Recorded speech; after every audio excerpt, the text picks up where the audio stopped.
Welcome back. ಇದು ರಣರಂಗ. ಇವತ್ತು ಕರ್ನಾಟಕದ 14 ಲೋಕಸಭಾ ಕ್ಷೇತ್ರದಲ್ಲಿ ಮೊದಲ ಹಂತದ ಚುನಾವಣೆ. ದೇಶದಲ್ಲಿ 13 ರಾಜ್ಯದಲ್ಲಿ ನಡೀತಾ ಇದೆ. 97 ಕ್ಷೇತ್ರಗಳಲ್ಲಿ ಚುನಾವಣೆ ನಡೀತಾ ಇದೆ. ಬಹಳ ಕುತೂಹಲ ಇರೋದು ಈ 14 ಕ್ಷೇತ್ರದಲ್ಲಿ ಏನೇನಾಗುತ್ತೆ ಡೆವಲಪ್ಮೆಂಟ್ಸ್ಗಳು ಅಂತ. ಕೆಲವೇ ಕ್ಷಣದಲ್ಲಿ ಇನ್ನೊಂದು 2.5 ನಿಮಿಷ ಮಾತ್ರ ಬಾಕಿ ಇದೆ. ಮತದಾನದ ಪ್ರಕ್ರಿಯೆ ಶುರುವಾಗುತ್ತೆ. ಮತದಾನ ಆಮೇಲೆ ಮಾಡೋಣ, ಮಧ್ಯಾಹ್ನ ಮೇಲೆ ಮಾಡೋಣ ಅಂತ ಕಾಯಬೇಡಿ. ಎಷ್ಟು ಸಾಧ್ಯ ಆಗುತ್ತೆ ಅಷ್ಟು ಬೇಗ ಬಂದು ವೋಟ್ ಮಾಡೋಕೆ ಶುರು ಮಾಡಿ. ನಿಮ್ಮ ಹಕ್ಕನ್ನ ಚಲಾಯಿಸಿ. Election breaking news. ವಾವ್, ಇದಪ್ಪ ಖುಷಿ ಅಂದ್ರೆ. ಪಬ್ಲಿಕ್ ಟಿವಿಯ ಕ್ಯಾಮ್ರಾಗೆ ಸಿಕ್ಕಿರುವಂತಹ ಮೊದಲ ದೃಶ್ಯ ನೋಡ್ತಾ ಇದ್ದೀವಿ. ಇದು ಯಾವ ಬೋತು ಅಂತ ನಂಗೆ ಬೇಕು ಅಷ್ಟೇ. ಕೆಲವೇ ಕ್ಷಣದಲ್ಲಿ ಇದನ್ನ ಹೇಳ್ತೀವಿ ನಾವು. ಒಳಭಾಗದಲ್ಲಿ ಫೈನಲ್ ಹಂತ ನಡೀತಾ ಇದೆ. ಓಹೋ, ಫುಲ್ ಕ್ಯೂ ಇದೆ. ಹಂಗೆ ನೋಡಕ್ ಹೋದ್ರೆ ಮಧ್ಯವಯಸ್ಕರು ಮತ್ತು ಅದರ ಮೇಲ್ಪಟ್ಟು ಹಿರಿಯ ನಾಗರಿಕರಿದ್ದಂಗೆ ಕಾಣಿಸ್ತಾ ಇದೆ. ಬೆಳಗ್ಗೆ ಅವರೆಲ್ಲರೂ ಕೂಡ ಅವರೇ ಬೇಗ ಹೇಳೋರು. ಅರುಣ್ ಯಾವಾಗ್ಲೂ ವಾಕಿಂಗ್ ಹೋಗಿರ್ತಾರಲ್ವಾ, ಈ ಬೇರೆಯವ್ರಿಗೆಲ್ಲ ರಜಾ ಕೊಟ್ಟ ಮೇಲೆ ಲೇಟ್ ಆಗಿ ಹೇಳೋಣ ಅಂತ ಹೇಳ್ತಾರೆ. ಇವರೆಲ್ಲ ಹಂಗಲ್ಲ. ಹೆಲ್ತ್ ಕಾನ್ಶಿಯಸ್ ಇರೋರು ಬೆಳಗ್ಗೆ 5 ಗಂಟೆಗೆ ಡೆಫಿನೆಟ್ ಆಗಿ ಹೇಳ್ತಾರೆ. ಎದ್ದು ಒಂದ್ ರೌಂಡ್ ವಾಕ್ ಮಾಡ್ತಾರೆ, ಒಂದ್ ಕಪ್ ಒಳ್ಳೆ ಬಿಸಿ ಬಿಸಿ ಕಾಫಿ ಇಲ್ಲ ಟೀ ಕುಡಿತಾರೆ. Very true. ಒಂದಷ್ಟು ಪೇಪರ್ ಮೇಲೆ ಕಣ್ಣಾಯಿಸ್ತಾರೆ. ಅದು ನಮ್ಮನೆಯನ್ನು ಒಳಗೊಂಡು ನಮ್ಮ ಅಪ್ಪ ಅಮ್ಮನ್ನು ಸೇರಿಸಿ ಎಲ್ಲರೂ ಹಂಗೇನೆ ಬೆಳಗ್ಗೆ ಬೇಗ ಹೇಳ್ತಾರೆ. ಬೆಳಗ್ಗೆ ಒಂದಿಷ್ಟು ಬಾಗ್ಲಕ್ಕೆ ರಂಗೋಲಿ ಹಾಕೋಕೆ ಅಮ್ಮ ಹೋದ್ರೆ, ನೀರ್ ಹಾಕಕ್ಕೆ ಅಪ್ಪ ಹೋಗಿರ್ತಾರೆ. Yes, exactly. ಇವರೆಲ್ಲರೂ ಕೂಡ see how proud they are. ಒಂದಷ್ಟು ಇಡೀ ಫ್ಯಾಮಿಲಿ ಬಂದಂಗೆ ಕಾಣಿಸ್ತಾ ಇದೆ ಇದು. ಅವರೆಲ್ಲರೂ ಕೂಡ ತಮ್ಮ ಚುನಾವಣಾ ಸಂದರ್ಭದಲ್ಲಿ ತಮ್ಮ ವೋಟರ್ ಐಡಿಯನ್ನು ತೋರಿಸಿ ನಾವು ಮತದಾನವನ್ನು ಮಾಡೋಕೆ ಬಂದಿದ್ದೀವಿ ಅಂತ ಅವರೆಲ್ಲರೂ ಕೂಡ ಅಷ್ಟೇ ಗರ್ವದಿಂದ, ಹೆಮ್ಮೆಯಿಂದ ಹೇಳ್ಕೊಳ್ಳುವಂತಹ ಸಂದರ್ಭ. ಪಬ್ಲಿಕ್ ಟಿವಿಯ ಕ್ಯಾಮ್ರಾಗೆ ಎಕ್ಸೈಟ್ಮೆಂಟ್ ಯಾವುದು ಅಂದ್ರೆ ಫಸ್ಟ್ ವೋಟರ್ಸ್ ಇರ್ತಾರಲ್ವಾ. Live let's go live.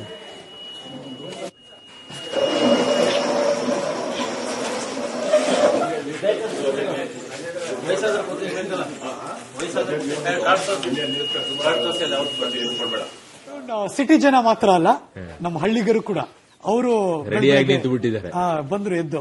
Of course ಬೇರೆ ದಿನ ಆದ್ರೆ ಬೆಳಗ್ಗೆ ನೀರ್ ಕಟ್ಟಬೇಕು, ಅಲ್ಲೆಲ್ಲೋ ಬೆಳಗ್ಗೆ ಇದೇ ಇರುತ್ತೆ ಅವ್ರಿಗೂ ಬೆಳಗ್ಗೆ ಕೆಲಸ. 2 ಗಂಟೆ 3 ಗಂಟೆಗೆ ಅವ್ರಿಗೆ ಸಿಂಗಲ್ ಫೇಸ್ ಡಬಲ್ ಫೇಸ್ ಬಂದ್ರೆ ಬೋರಿಂದ ನೀರ್ ಹಾಕ್ಬೇಕು ಅಂತ ಎದ್ದು ಬರೋದು. ಸಿಟಿಯಲ್ಲೇ ಲೇಟ್ ಆಗಿ ಹೇಳೋದು, ಹರೀಶ್ ಹಳ್ಳಿಗಳೆಲ್ಲ 5 ಗಂಟೆ 6 ಗಂಟೆಗೆ ಎದ್ದು ಬಿಟ್ಟಿರ್ತಾರೆ. ಸೊ ಅವರೆಲ್ಲರೂ ಕೂಡ ಗ್ರಾಮೀಣ ಭಾಗದ ಒಂದಷ್ಟು ದೃಶ್ಯಾವಳಿಗಳು ತೋರಿಸ್ತಾ ಇದೀವಿ. ಅವರು ಬೆಳಗ್ಗೆ ಬಂದು ನಿಂತು ಇನ್ನೇನು ಓಪನ್ ಆಗಬೇಕು polling booth. Last studio clock ಹೇಳ್ತಾ ಇದೆ ಕೊನೆಯ 10 ಸೆಕೆಂಡ್ಗಳು 7 ಗಂಟೆ ಆಗೋದಕ್ಕೆ. Let's count down starts. ಈ ಕ್ಷಣ ಲೋಕಸಭಾ ಚುನಾವಣೆಯ ಕರ್ನಾಟಕದ ಮಟ್ಟಿಗೆ ಇದು ಮೊದಲ ಹಂತದ ಚುನಾವಣೆ. 14 ಲೋಕಸಭಾ ಕ್ಷೇತ್ರ, ಅದರಲ್ಲೂ ಕೂಡ ದಕ್ಷಿಣ ಕರ್ನಾಟಕದ ಭಾಗ. ಸುಮಾರು 2,67,00,000 ಜನ ವೋಟ್ ಮಾಡ್ತಿದ್ದಾರೆ. ಅದರಲ್ಲಿ ಪುರುಷರು 1,35,00,000, ಮಹಿಳೆಯರು 1,32,00,000. ಅದೇನೋ ವಿಶೇಷವಾಗಿ ಕಾಣಿಸ್ತಾ ಇದೆ ಹರೀಶ್. ಹೂವಿನ ಮಾಲೆಲ್ಲ ಇಟ್ಕೊಂಡೋಗಿದ್ದಾರೆ, ಆರತಿಯನ್ನು ಇಟ್ಕೊಂಡಿದ್ದಾರೆ. ಫಸ್ಟ್ ವೋಟರ್ಸ್ ಯಾರಾದ್ರೂ ಸನ್ಮಾನ ಮಾಡಬೇಕು ಅಂತ ಇದಾರೆ ಅಂತ ಹೇಳಕ್ ಬರಲ್ಲ ಅಲ್ವಾ. ಏನ್ ಬೇಕಾದ್ರೂ ಒಂದು ಸರ್ಪ್ರೈಸಿಂಗ್ ಇರಬಹುದು. ಸೊ ಹಾಗಾದ್ರೆ ಫಸ್ಟ್ ವೋಟ್ ಮಾಡಿದವರು ಮಾತ್ರ ಒಂದಷ್ಟು ಯಾರಾದ್ರೂ ಇಡಬೇಕಪ್ಪ. ಫಸ್ಟ್ ಡೇ ಮಾರ್ನಿಂಗ್ ಬಂದು ಯಾರು ಫಸ್ಟ್ ವೋಟ್ ಮಾಡ್ತಾರೋ ಒಂದು ಗಿಫ್ಟ್ ಸರ್ಪ್ರೈಸಿಂಗ್ ಆಗಿ ಹಂಗೆ ಯಾರಾದ್ರೂ ಒಂದು ಸ್ಪಾನ್ಸರ್ ಮಾಡಿ ಚೆನ್ನಾಗಿರುತ್ತೆ. ಅದಕ್ಕೆ ಅವಾಗ ಗಲಾಟೆ ಮುಗಿಬಿಟ್ಟು ಫಸ್ಟ್ ವೋಟರ್ಸ್ ಯಾರಿದಾರೆ ಅವ್ರಿಗೆ ಬೆಳಗ್ಗೆ ಬಂದು ಕಾಯ್ಬೇಕು, ಅವನು ಫಸ್ಟ್ ವೋಟ್ ಮಾಡಬೇಕು. ಇವಾಗ ಹೆಂಗ್ ಗೊತ್ತಾ, ಈಗ ಎಷ್ಟೋ ಸರಿ ಈಗ ಕೆಲವು ಕಡೆ ಹೇಳಿಲ್ವಾ, ಫಸ್ಟ್ ವೋಟರ್ಸ್ ಯಾರಿದ್ದಾರೆ ಅವ್ರಿಗೆ ಟೀ ಕಾಫಿ ತಿಂಡಿ ಎಲ್ಲ ಮಾಡಕ್ಕೆ ಅದು ಕೆಲವು ಯಾರು ಈ ಸರಿ ಮತಗಟ್ಟೆಗಳಲ್ಲಿ ಬಂದು ಯಾರು ಫಸ್ಟ್ ವೋಟ್ ಮಾಡ್ತಾರೆ, ಫಸ್ಟ್ ವೋಟರ್ ಯಾರು, ಅವ್ರಿಗೆ ಏನಾದ್ರೂ ಒಂದು ಗಿಫ್ಟ್ ವೋಚರ್ ಕೊಡುವಂತ ಯಾರಾದ್ರೂ ಸ್ಪಾನ್ಸರ್ ಮಾಡೋದು ಚೆನ್ನಾಗಿರುತ್ತೆ. ಈಗ ಅಲ್ಲಿ ಬಂದು ವೋಟ್ ಮಾಡ್ತಾರೆ ಅವಾಗ. ಅರುಣ್, ಈಗ ನಮ್ಗೆ ಗೊತ್ತಿರೋ ಹಾಗೆ ಮಕ್ಕಳನ್ನ ಅಡ್ಮಿಷನ್ ಮಾಡಕ್ಕೆ ಇವತ್ತು ಕೊಡ್ತಾ ಇದ್ದಾರೆ. ಬೆಳಗ್ಗೆ 6 ಗಂಟೆಗೋ 7 ಗಂಟೆಗೋ ಅಪ್ಲಿಕೇಶನ್ ಅಂತ ಹೇಳಿದ ತಕ್ಷಣ ರಾತ್ರಿ 12 ಗಂಟೆ ಇರುತ್ತೆ. ಇದು ಹಂಗೆ ಆಗ್ಬಿಡ್ಬೇಕು. ಚೆನ್ನಾಗಿರುತ್ತೆ ಅದು. ಅಂದಾಗ ನಮ್ಮ ವೋಟಿಂಗ್ ಪರ್ಸೆಂಟೇಜ್ ತುಂಬಾ ಇನ್ಕ್ರೀಸ್ ಆಗೋದು. ಒಂದಂಚು ನಿಜ, ಸದೃಢ ಭಾರತಕ್ಕೆ ನಮ್ಮೆಲ್ಲರ ಕರ್ತವ್ಯ. ಆ ಕರ್ತವ್ಯವನ್ನು ಮರೆಯೋದು ಬೇಡ. ಆ ಕರ್ತವ್ಯವನ್ನು ಪಾಲಿಸೋಣ. ಹಾಗಾಗಿ ಏನಪ್ಪ ನಂಗೂ ಅರ್ಥ ಆಗಿಲ್ಲ ನೋಡಿ, ಚೆನ್ನಾಗಿದೆ. ಇಲ್ಲ, ಇದು ಹೆಂಗೆ ಅಂದ್ರೆ ನಾವೇನೋ ಟ್ರಿಪ್ಗೆ ಹೊರಡಬೇಕಾದ್ರೆ ಸ್ಟಾರ್ಟಿಂಗ್ ಅಲ್ಲಿ ಪೂಜೆ ಗೀಜೆ ಮಾಡಿ ಆ ಬಸ್ ಗಳಿಗೆ ಒಳಗೆ ಹೋಗ್ತೀವಲ್ಲ, ಹಂಗೆ ಯಾರೋ ಮಾತಾಡ್ತಿದ್ದಾರೆ ಅನ್ಸುತ್ತೆ. Let's go. First voter, let's go live.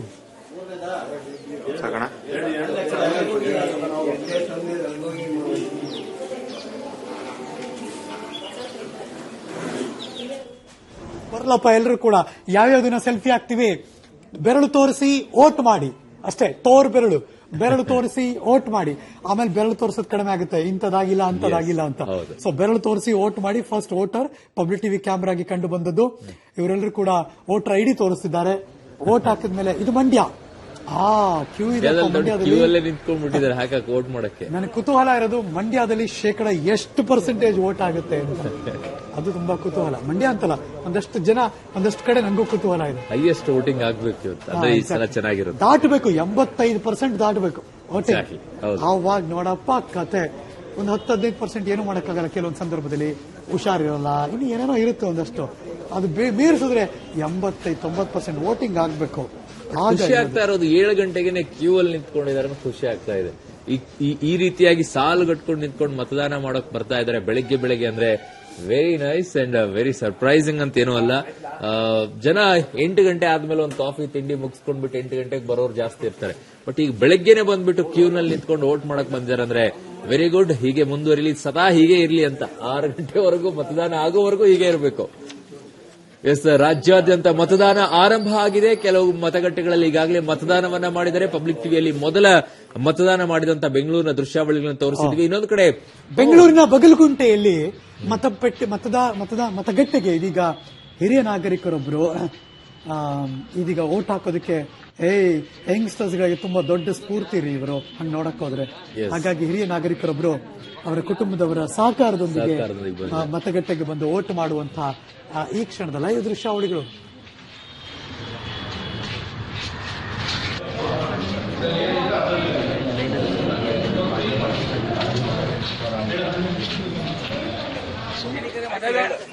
ಹೆಚ್ಚಾಗ್ಲಿ ಅಂತ ನಾವು ಮಾಡ್ತಾರ.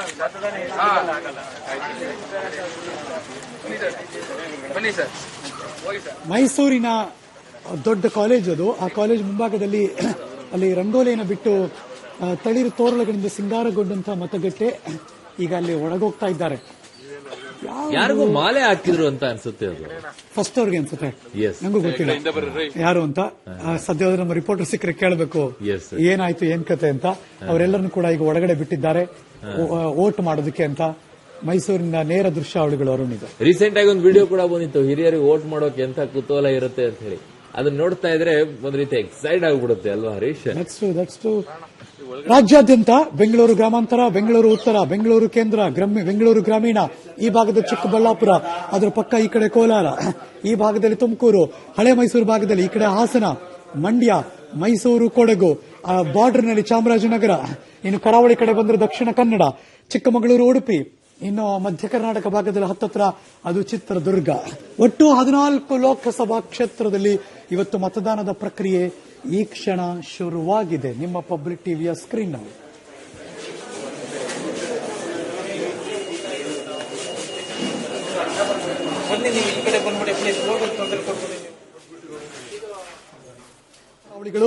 ಸಕ್ಕರೆ ನಾಡು ಮಂಡ್ಯ, ಅದರಲ್ಲೂ ಕೂಡ ದೊಡ್ಡರಸಿನ ಕೆರೆ.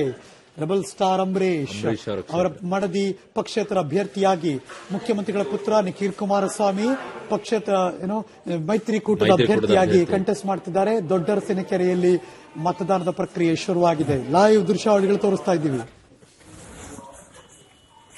ಇದೀಗ ಮೊದಲ ಸೆಲೆಬ್ರಿಟಿಗಳಲ್ಲಿ ಕುತೂಹಲ ಇರೋದು, ಇದೀಗ ಡಿ.ವಿ. ಸದಾನಂದ ಗೌಡರು ವೋಟ್ ಮಾಡೋದಕ್ಕೆ ಬರುತ್ತಿರುವಂತಹ ಸಂದರ್ಭ. ನೀವು ನೋಡ್ತಿರುವಂತಹ ಕುಟುಂಬ ಸಮೇತರಾಗಿ ನೀವು ನೋಡ್ತಿರುವಂತಹ ದೃಶ್ಯಾವಳಿಗಳನ್ನ ನಾವು ಇಡ್ತಾ ಇದ್ದೀವಿ.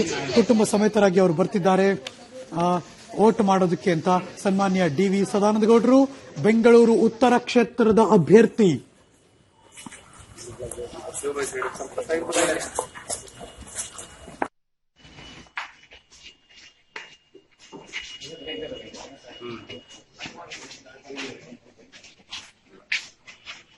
ಬಿಜೆಪಿ ಅಭ್ಯರ್ಥಿಯಾಗಿರುವಂತಹ ಸದಾನಂದ ಗೌಡರು ನಮ್ಮ ಜೊತೆಗಿದ್ದಾರೆ. ಸರ್, ವಿವಿಧ ಕ್ಷೇತ್ರಗಳಿಗೆ ಹೋಗಿ ಮತವನ್ನು ಚಲಾಯಿಸಿದ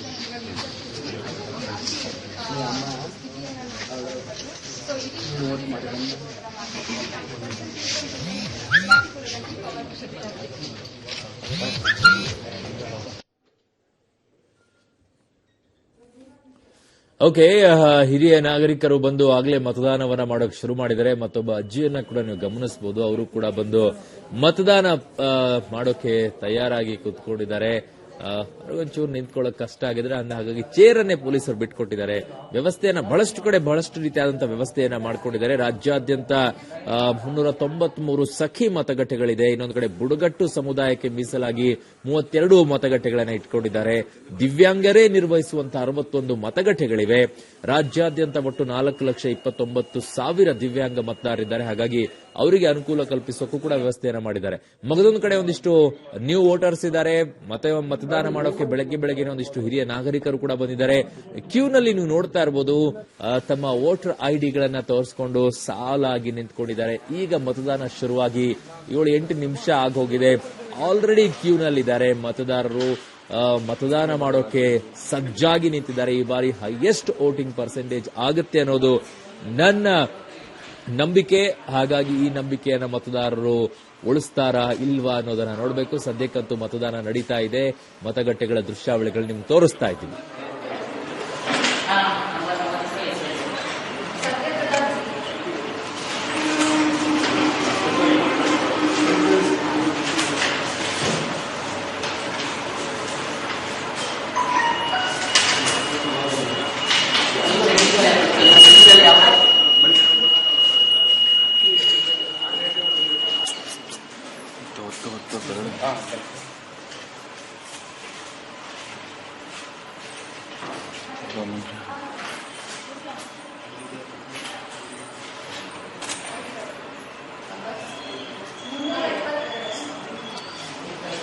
ಯಾಕೆ ಹಿಂಗ್ ಓದಾಡ್ತಿದ್ಯಾ?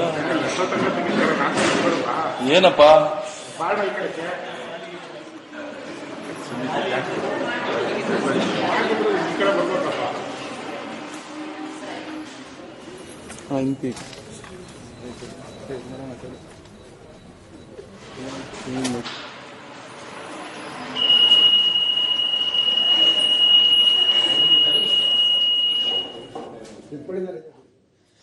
ಓಕೆ, ತುಮಕೂರಿನ ದೃಶ್ಯಾವಳಿಗಳನ್ನ ಕೂಡ ನಿಮಗೆ ತೋರಿಸ್ತಾ ಇದ್ವಿ. ವೋಟಿಂಗ್ ಮಾಡಿರುವಂತಹ ದೃಶ್ಯಾವಳಿಗಳು. ಆಯಾ ಭಾಗದಲ್ಲಿ ಕ್ಯೂಗಳಲ್ಲೇ ನಿಂತ್ಕೊಂಡಿದ್ದಾರೆ ಇನ್ನೂ ಕೂಡ ಜನ. ಕೆಲವರು ತಪಾಸಣೆಯನ್ನ ಮಾಡ್ತಾ ಇದ್ದಾರೆ. ಅವರ ವೋಟರಿಂಗ್ ಐಡಿ ಕಾರ್ಡ್ ಇದಾವ ಅಥವಾ ಬೇರೆ ಇದಾವ ಅಂತ ಹೇಳಿ. ಇಲ್ಲೊಂದು ಫ್ಯಾಮಿಲಿ ಕೂಡ ನೋಡಬಹುದು, ವೋಟಿಂಗ್ ಮಾಡಿ ಬಂದಿದೆ. ವೋಟಿಂಗ್ ಮಾಡಿರುವಂತಹ ದೃಶ್ಯಾವಳಿಗಳು ನಿಮ್ಗೆ ತೋರಿಸ್ತಾ ಇದ್ದೀವಿ. ಮಗದೊಂದಿಷ್ಟು ಕಡೆ ಕ್ಯೂಎ ದೊಡ್ಡ ಮಟ್ಟದಲ್ಲಿ ಇದೆ. ಬೆಳಗ್ಗೆ ವೋಟರ್ ಐಡಿಗಳನ್ನ ಇಟ್ಕೊಂಡಿದ್ದಾರೆ. ಬೇರೆ ಬೇರೆ ಭಾಗಗಳಲ್ಲಿರುವಂತಹ ದೃಶ್ಯಾವಳಿಗಳನ್ನ ನಿಮಗೆ ತೋರಿಸ್ತಾ ಇದ್ದೀವಿ. ಹಳ್ಳಿಗಳಿಂದ ಹಿಡಿದು ನಗರ ಪ್ರದೇಶದಲ್ಲಿ ಜನ ವೋಟ್ ಮಾಡ್ತಾ ಇರುವಂತಹ ದೃಶ್ಯಾವಳಿಗಳನ್ನ ನಿಮಗೆ ತೋರಿಸ್ತಾ ಇದ್ದೀವಿ. ವೋಟಿಂಗ್ ಶುರುವಾಗಿ ಮತದಾನ ಪ್ರಕ್ರಿಯೆ ಆರಂಭವಾಗಿ 10 ನಿಮಿಷ ಆಗೋಕೆ ಶುರುವಾಯಿತು. ಆಲ್ರೆಡಿ ಈಗ ವೋಟಿಂಗ್ ಮತದಾನದ ಪ್ರಕ್ರಿಯೆ ದೊಡ್ಡ ಮಟ್ಟದಲ್ಲಿ ನಡೀತಾ ಇದೆ. ಜನ ಕ್ಯೂನಲ್ಲಿ ನಿಂತುಕೊಂಡಿದ್ದಾರೆ. ಹೀಗೆ ಮುಂದುವರಿಲಿ, ಜೋರಾಗಿ ಮತದಾನವನ್ನ ಮಾಡಿ ಅತಿ ಹೈಯೆಸ್ಟ್ ಮತದಾನ ಆಗಲಿ, ಅತಿ ಹೆಚ್ಚಿನ ಸಂಖ್ಯೆಯಲ್ಲಿ ಮತದಾನ ಈ ಬಾರಿ ಆಗಲಿ ಅನ್ನೋದು ಆಶಯ ನಮ್ಮದು. ಹೊಸ ವೋಟರ್ಸ್ಗಳು ಕೂಡ ಇದ್ದಾರೆ. ಅವರಿಗೊಂದಿಷ್ಟು ಎಕ್ಸೈಟ್ಮೆಂಟ್ ಇರುತ್ತೆ. ಈ ಬಾರಿ ನನ್ನ ಮೊದಲನೇ ಮತದಾನ ಹೇಗಿರುತ್ತೆ ಅದಿರುತ್ತೆ. ಸೊ ಆ ಕುತೂಹಲದಲ್ಲಿ ಬಹಳಷ್ಟು ಜನ ಬಂದಿದ್ದಾರೆ. ಇನ್ನು ಹಿರಿಯ ನಾಗರಿಕರು ಕೂಡ ಬಂದು ವೋಟಿಂಗ್ ಮಾಡೋಕೆ ಬಂದಿದ್ದಾರೆ.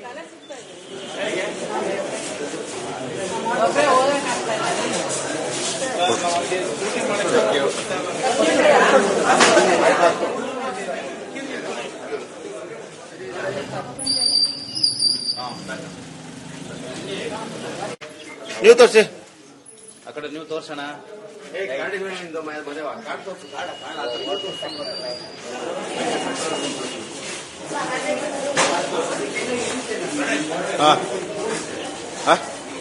ಕೊಡುವ.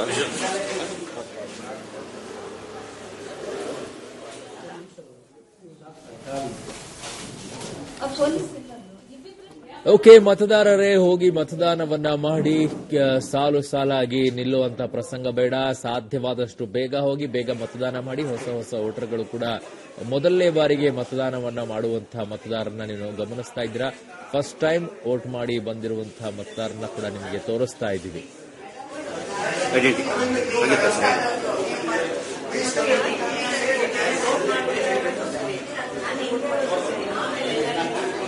ಫಸ್ಟ್ ಟೈಮ್ ವೋಟ್ ಮಾಡಿ. ಫಸ್ಟ್ ಟೈಮ್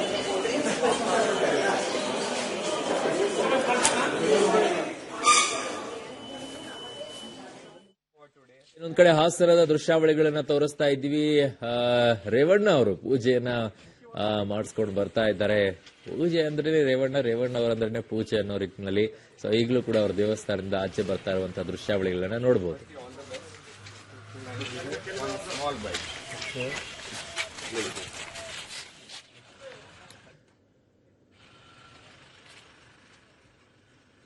ಓಕೆ, ಮಗದೊಂದ್ ಕಡೆ ವೋಟಿಂಗ್ ಮತದಾನ ನಡೀತಾ ಇರುವಂತಹ ದೃಶ್ಯಾವಳಿಗಳು. ವೋಟ್ ಮಾಡಿ ಬಂದ್ರು ಹಿರಿಯ ನಾಗರಿಕರಿಗೆ. ಕೆಲವು ಕಡೆ ಕೆಲವೊಂದು ರೀತಿಯಾದಂತಹ ವ್ಯವಸ್ಥೆಯನ್ನ ಮಾಡ್ಕೊಂಡಿದ್ದಾರೆ. ದಿವ್ಯಾಂಗರು ಅಂತಂದ್ರೆ ಅಂಗವಿಕಲರಿಗೂ ಕೂಡ ಬಹಳಷ್ಟು ಕಡೆ ಬಹಳಷ್ಟು ರೀತಿಯಾದಂತಹ ವ್ಯವಸ್ಥೆಯನ್ನ ಮಾಡಿದ್ದಾರೆ. ನೀವು ಗಮನಿಸಬಹುದು, ಮೈಸೂರು, ಬೆಳಗಾವಿ, ಹುಬ್ಬಳ್ಳಿ, ಧಾರವಾಡ, ಬಳ್ಳಾರಿ, ಕಲಬುರಗಿಯಲ್ಲಿ ಓಲಾ ಕ್ಯಾಬ್ಗಳನ್ನ ಮಾಡಿದ್ದಾರೆ. ಅಂದ್ರೆ ಕ್ಯಾಬ್ ವ್ಯವಸ್ಥೆಯನ್ನ ಕೂಡ ಚುನಾವಣೆ ಅಧಿಕಾರಿಗಳು ಮಾಡಿಕೊಂಡಿದ್ದಾರೆ. 39 ಕ್ಯಾಬ್ಗಳು ಬೆಂಗಳೂರಿನಲ್ಲೇನೆ ಮಾಡಿದ್ದಾರೆ. ಇದು ಓನ್ಲಿ ಫಾರ್ ಅಂಗವಿಕಲರಿಗೆ ಮಾತ್ರ ಕ್ಯಾಬ್ ವ್ಯವಸ್ಥೆ ಮಾಡಿದ್ದಾರೆ. ಸೊ ಹಾಗಾಗಿ ಅಲ್ಲಿ ನೀವು ಅದನ್ನ ಬಳಸ್ಕೊಳ್ಬಹುದು. ಸೊ ಅವರಿಗೆ ವ್ಯವಸ್ಥೆಯನ್ನ ಚುನಾವಣಾ ಅಧಿಕಾರಿಗಳೇ ಅದನ್ನ ವ್ಯವಸ್ಥೆಯನ್ನ ಮಾಡಿದ್ದಾರೆ. ವಾಹನಗಳ ವ್ಯವಸ್ಥೆಯನ್ನ ಓಟ್ ಹಾಕಕ್ಕೆ ಬನ್ನಿ ಅನ್ನೋದಕ್ಕೋಸ್ಕರ ಅದು ದಿವ್ಯಾಂಗರಿಗೆ ಮಾತ್ರ, ಅಂದ್ರೆ ಅಂಗವಿಕಲರಿಗೆ ಮಾತ್ರ ಇದನ್ನ ಮಾಡಿದರೆ. ಅದೊಂದು 4.5 ಲಕ್ಷ ಮತದಾರರಿದ್ದಾರೆ. ಹಾಗಾಗಿ ಕೆಲವು ಭಾಗಗಳಲ್ಲಿ ಕೆಲವೊಂದಿಷ್ಟು ವ್ಯವಸ್ಥೆಯನ್ನ ಅವರಿಗೂ ಕೂಡ ಮಾಡಿದ್ದಾರೆ. ಹಿರಿಯ ನಾಗರಿಕರಿಗೆ ವಾಕಿಂಗ್ ಸ್ಟಿಕ್ ಆಗಿರಬಹುದು ಅಥವಾ ಅವ್ರನ್ನ ಗಾಲಿ ಕುರ್ಚಿಯಲ್ಲಿ ಇಟ್ಕೊಂಡು ಬರೋಕ್ಕಾಗಿರ್ಬೋದು, ಈ ವ್ಯವಸ್ಥೆಯನ್ನ ಕೂಡ ಕೆಲವೊಂದಿಷ್ಟು ಮತಗಟ್ಟೆಗಳಲ್ಲಿ ಮಾಡಿದ್ದಾರೆ. ಇನ್ನೊಂದಿಷ್ಟು ಕಡೆ ಮತದಾರರಿಗೆ ಏನೆಲ್ಲ ಅನುಕೂಲತೆ ಬೇಕೋ ಎಲ್ಲವನ್ನ ಕೂಡ ವ್ಯವಸ್ಥೆ ಮಾಡಲಾಗಿದೆ. ಒಂದು ವಿರಾಮದ ನಂತರ ಮತ್ತಷ್ಟು ಮಾಹಿತಿಯನ್ನು ಕೂಡ ನಿಮ್ಗೆ ಕೊಡ್ತೀವಿ.